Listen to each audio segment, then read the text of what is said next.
Welcome to Not Milk Never Milk. Subscribe if you're lactose intolerant.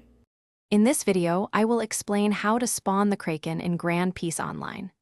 This process involves specific requirements and a unique method to consistently encounter this formidable sea beast. You'll need at least 2 accounts and a particular devil fruit to get started on your Kraken hunting adventure. To begin, ensure your primary account has a bounty of at least 60,000, as this significantly increases spawn rates. Your secondary account, equipped with the Zushi fruit and a hoverboard, will be crucial. This Zushi account should be positioned in the vast rough waters, located directly south of the Desert Kingdom. Now for the core method, use the Zushi hoverboard glitch. Activate Gravity Fly, wait about 600 to 800 milliseconds, then move forward to launch skyward. Once your Zushi account is high above the rough waters, switch to your main account.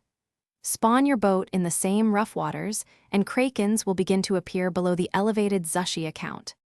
You can effectively stack up to 3 Krakens per account that triggers their spawn.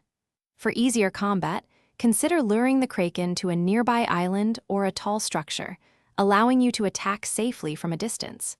Successful hunts can yield valuable rewards such as devil fruits, Kraken armor, and the useful Book of Spirits, among other rare items. Thanks for watching. If this was helpful, leave a like and consider subscribing. See you next time.